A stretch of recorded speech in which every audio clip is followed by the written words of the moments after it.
नमस्कार, स्वागत है आप सभी का। UP triple S C ANM 9212 भर्ती को लेकर के बात करेंगे। एक हमारा विनम्र अनुरोध है आप सभी से कि वीडियो को अगर आप पूरा देखेंगे तो आपके मन में कोई भी डाउट नहीं रहेगा। साथ ही साथ जो कुछ भी गलत जानकारी आप सभी को पहुंच जाती है, कहीं से भी सही जानकारी आप सभी को होगी उन सभी तथ्यों को लेकर के। चाहे वो आज कोर्ट केस को लेकर के, चाहे फाइल भेजी गई है कि नहीं भेजी गई है, प्रोविजनल के, विदहेल्ड के या फ्रेश के, या ज्वाइनिंग कब तक हो सकती है। आज जो सुनवाई हुई है उसमें पहले कोई कोर्ट ऑर्डर आया था कि नहीं आया था, आज सुनवाई हुई कि नहीं हुई। वीडियो को आप सभी पूरा देखिएगा, स्किप मत करिएगा। और सबसे पहले आप वीडियो को लाइक कर दें, शेयर कर दें, ताकि सभी तक सही और ऑथेंटिक जानकारी पहुंचती रहे। आज जिस याचिका पर सुनवाई होनी थी 5392 पूनम द्विवेदी के नाम से, ये सिंगल इसमें याचिका करता है। इसमें एक कोर्ट ऑर्डर आया था 7 सितंबर 2022 की डेट में। आज का कोर्ट ऑर्डर नहीं है, इसके पहले जो सुनवाई हुई थी 7 सितंबर को, तो 7 सितंबर की डेट का एक कोर्ट ऑर्डर आया था। और इसमें केवल इतना लिखा गया था कि भर्ती में आगे जो भी प्रोसेस होगी वो subject to the court matter रहेगा, क्योंकि उसी से रिलेटेड यहाँ पर कोर्ट में मैटर आया हुआ है। तो ये साधारण सी बात होती है, इसमें ना तो भर्ती में कहीं पर स्टे जैसी कोई चीज़ होती है, और इसका मतलब ये भी नहीं होता है कि जो याचिकाकर्ता है उन्हें न्याय नहीं मिलना चाहिए। अगर उनके साथ गलत अगर हुआ है, अगर ये चीज़ें कोर्ट में साबित हो जाती हैं तो उन्हें न्याय भी 100% मिलेगा। जैसा कि उनकी शिकायत है कि हमारे नंबर कट ऑफ अंक से ज़्यादा है, लेकिन डॉक्यूमेंट सही होने चाहिए। और डॉक्यूमेंट्स को लेकर के या फिर नंबर को लेकर के सभी को, चाहे याचिकाकर्ता हो या फिर अन्य ऐसी बहनें जिनका सिलेक्शन नहीं हो सका था, तो उनको ही पूरी वहाँ पर चीज़ें पता होंगी उनके डॉक्यूमेंट्स को लेकर के। और इसमें क्या क्या चीज़ें वैलिड रूप से आपकी देखी जाएंगी, हमने समय समय पर सारी चीज़ें विस्तार से बताई हुई हैं कि आपको अपने डॉक्यूमेंट्स किस प्रकार से देखने थे और क्या चीज़ें मान्य की जाएंगी। जैसे आप देखेंगे EWS फॉर्म भरने की लास्ट डेट के बाद का मान्य नहीं किया गया है। इसी तरह से अदर स्टेट के हैं तो उनको आरक्षण का लाभ नहीं मिलेगा। कास्ट सर्टिफिकेट पिता पक्ष का ही चलेगा, पति पक्ष का नहीं चलेगा। रजिस्ट्रेशन यूपी नर्सिंग काउंसिल का होना चाहिए लखनऊ में, वही मान्य किया गया है। इसी तरह से हमने सारी चीज़ें विस्तार से समय समय पर बताई हुई हैं। तो इसमें जो है आयोग से जवाब मांगा गया था कोर्ट की तरफ से, और उसके बाद आयोग की तरफ से सरकारी अधिवक्ता जो महोदय उपस्थित थे उन्होंने समय मांगा था, समय दिया गया था, और आज के लिए मामला लिस्टेड हो गया था 11 अक्टूबर के लिए। कोर्ट नंबर 17 में सुनवाई होनी थी, कोर्ट नंबर 17 में सुनवाई हो रही थी। हमने आपको 2 बार लाइव अपडेट बताई थी। अभी आप चेक करेंगे 5 बजे, तो 5 बजे कोर्ट उठ जाती है तो उस समय क्या दिखाएगा, यहाँ पर कोर्ट नॉट इन सेशन दिखाएगा। उसका मतलब ये थोड़ी होता है कि कोर्ट में सुनवाई नहीं हुई। कोर्ट में सुनवाई हुई थी। आप लोग, कुछ लोग, हमारे पास मैसेज आया था, वो कह रहे थे कि आज कोर्ट में सुनवाई नहीं हुई। कोर्ट में सुनवाई हुई है। ये देखिए, सबसे पहले यहाँ पर फ्रेश केसेस हमने अपडेट दी थी उस समय। फिर यहाँ पर देखिए फ्रेश केसेस 7 से 58 नंबर पे आ गया। अभी अगर आप चेक करेंगे लाइव, अगर आप चेक करेंगे कोर्ट केस की कार्रवाई, तो इस समय तो कोर्ट केस चल नहीं रहा है, सुनवाई हो नहीं रही है। तो इस समय क्या दिखाएगा वहाँ पर, कोर्ट नॉट इन सेशन। जिस समय सुनवाई हो रही होती है उसी समय देखना होता है जा करके। इसके बाद जब एडिशनल के मामले स्टार्ट हुए थे, यहाँ पर लिख के आता है फ्रेश एडिशनल लिख के आता है, और यहाँ से भी सीरियल नंबर से भी मालूम पड़ जाता है कि मामला फ्रेश का है कि एडिशनल का है। तो एडिशनल के मामले जब सुनने स्टार्ट हुए थे तब भी हमने आपको बताया था। फिर हमने एक बार लास्ट टाइम चेक किया था, उस समय 349 नंबर का मामला यहाँ पे चल रहा था अनलिस्टेड में, एडिशनल में। और आपका जो मामला था, ये जो आज कोर्ट में सुनवाई होनी थी पूनम द्विवेदी वाली, 405 सीरियल नंबर पे उनका मामला लगा हुआ था। तो ये मामला जो है नंबर नहीं आ पाया। ऐसा नहीं कि कोर्ट में सुनवाई नहीं हुई, नंबर नहीं आ पाया, इसलिए सुनवाई नहीं हो पाई आज की डेट में। और अभी जो केस स्टेटस है वो अपडेट हुआ है, लेकिन पुरानी वाली डेट ही दिखा रहे हैं। अभी तक का केस स्टेटस जो है नए डेट के साथ अपडेट नहीं हुआ है। ये हमने जस्ट चेक किया है, आप देखेंगे पुराना वाला ही केस स्टेटस है, अभी उसमें कुछ अपडेट नहीं हुआ है। ठीक है, तो आज सुनवाई हो नहीं पाई है, मामला नीचे लगा हुआ था, और कोर्ट 4:30 बजे तक लगभग सुनवाई होती है। तब तक जो है नंबर नहीं आ पाया था, सुनवाई हो नहीं पाई। अगर मामला टेकअप भी हुआ होगा, अगर आधा मिनट भी सुनवाई हुई होगी, तो उसका कोर्ट ऑर्डर 100% आना चाहिए। ठीक है, अगर कुछ अपडेट होगी आपको बता दिया जाएगा, लेकिन फिलहाल में मामले का नंबर नहीं आ पाया था, सुनवाई हो नहीं पाई थी, इतना आप जान लीजिए। जबकि आज कोर्ट बैठी थी, कोर्ट में सुनवाइयाँ हुई है, लेकिन ये सीरियल मतलब मामला नीचे होने की वजह से। ठीक है, तो ये कोर्ट को लेकर के अपडेट हो गई। इसमें पहले कोर्ट ऑर्डर भी जारी हुआ था, और एक जो 5250 वाली याचिका है रेणु देवी एंड 3 अदर्स के नाम से, हो सकता है कल उसमें भी सुनवाई हो जाए, वो भी लखनऊ हाईकोर्ट में, और ये भी लखनऊ हाईकोर्ट में सुनवाई होनी थी।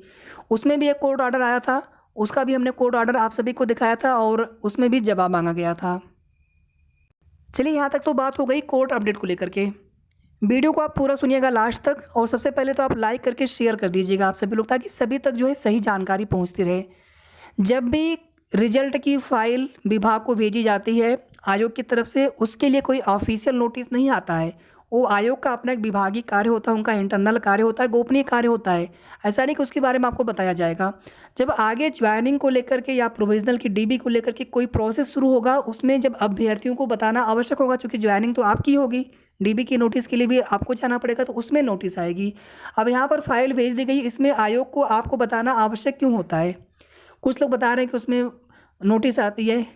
कभी किसी भर्ती में नोटिस आई है किसी विभाग में जब भी फाइल भेजी जाती है? ऐसा कभी नहीं होता है। जो भी चीज़ें होती हैं सही जानकारी आप सभी को होना चाहिए। और अभी स्टाफ नर्स वाली भर्ती का मैं आपको एग्जाम्पल दे रहा हूँ, ठीक है? मैं ऐसे कोई भी आपको चीज़ नहीं बताता हूँ। स्टाफ नर्स वाली भर्ती में क्या हुआ था, लोक सेवा आयोग पर अभ्यर्थी धरना देने के लिए पहुँच गए थे। हमारी फाइल भेजी गई नहीं विभाग को, 3-4 दिन पहले ही फाइल भेज दी गई थी। अभी हमने आपको बताया था कि उसमें स्कैन कॉपी, सॉफ्ट कॉपी जो भी है वो भेजी गई है। अब उसमें आप लोग बार बार जो है सवाल कर रहे थे कि नहीं वहाँ पर ये बताया जा रहा है, वहाँ पर ये बताया जा रहा है। ये सब चीज़ें पहली बात तो बताना नहीं चाहिए हम लोगों को, फिर भी आप लोग परेशान ना हो इसलिए हमने बता दिया था, ठीक है? तो जो कुछ भी अभी आप परिवार कल्याण विभाग में भी कुछ बहनें आज भी गई थी, हमने कुछ बहनों से पूछा भी था, तो वहाँ से यही बताया गया है कि फ़ाइल आपकी यहाँ पर नहीं आई है। तो वो बताएंगे थोड़ी आपको फ़ाइल आई है कि नहीं आई है, और ना ही आपको आयोग से बताया जाएगा कि फ़ाइल आई है कि नहीं आई है। जो भी विभागीय कार्य होते हैं उन विभागीय कार्यों को सार्वजनिक रूप से बताया नहीं जाता है।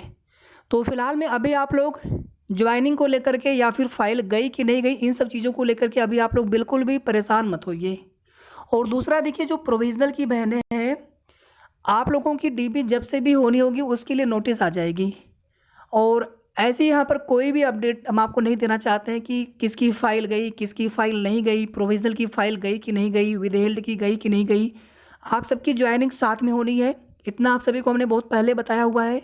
बहुत ऐसा हो सकता है कि फ्रेश बहनों की पहले ज्वाइनिंग करा दी जाए, आप लोगों की ज्वाइनिंग बाद में, बहुत कम ऐसा चांस बन सकता है। अदरवाइज़ सबकी ज्वाइनिंग एक साथ होनी है। प्रोसेस एक बार अगर शुरू हो चुका है तो धीरे धीरे प्रोविजनल की डीबी की नोटिस भी आ जाएगी, विदहेल्ड का भी मैटर क्लियर होगा।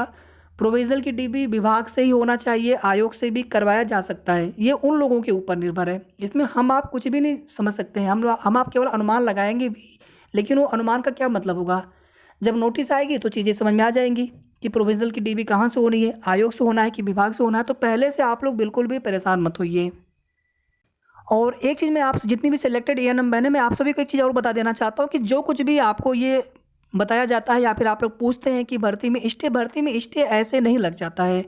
और कभी भी देखिए, जो प्रोसेस होता है उसको अगर कोर्ट में कोई चीज़ें अगर वहाँ पर जवाब के बाद, आयोग के जवाब के बाद अगर वहाँ पर लगता है कि नहीं कुछ प्रोसेस में गड़बड़ी हुई है, तो उसमें देरी हो सकती है ज्वाइनिंग में। लेकिन स्टे जैसा कुछ भी नहीं होता। जो सिलेक्टेड एएनएम बहनें जो अपनी मेहनत से पास हुई है, अपनी मेहनत से यहाँ पे सिलेक्ट हुई है, तो कभी भी माननीय न्यायालय की तरफ से किसी भी सिलेक्टेड का हित प्रभावित नहीं किया जाता है। अगर भर्ती प्रोसेस में गड़बड़ी होती है, एक सेकेंड के लिए मैं कह रहा हूँ, अगर कुछ भी होता है, क्योंकि ये सब चीज़ें हम आप नहीं सोच सकते ना, हम आप इसके बारे में बात कर सकते हैं क्योंकि किसी को नहीं पता है, आयोग को पता है, उन्होंने भर्ती कराई है। हम आप तो यही मान के चलेंगे ना कि भर्ती पारदर्शी तरीके से हुई होगी।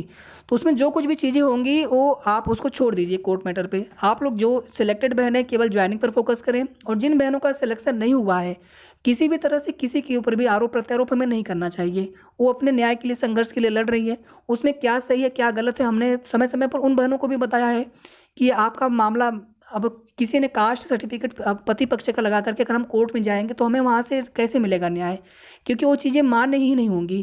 तो इसी तरह से जो वैलिड चीज़ें होंगी उनके आधार पर सबको संघर्ष करने का, न्याय करने का अधिकार होता है। अब आगे जो कुछ भी अपडेट होगी हम आपको समय समय पर सही और ऑथेंटिक जानकारी बताते रहेंगे। बाकी आप लोग जो भी भ्रामक खबरें जहाँ जहाँ से भी आप लोग सुनते हैं, ठीक है, थोड़ा सा उसको आप अवॉइड किया करिए, या आप लोग चीज़ों को खुद से भी समझने का प्रयास किया करिए, क्या सही है क्या गलत है। और फाइल का मैं आप सभी को फिर से बता रहा हूँ कि ये ऐसी चीज़ें होती हैं जो बिल्कुल आपको एग्जैक्टली नहीं बताई जा सकती हैं।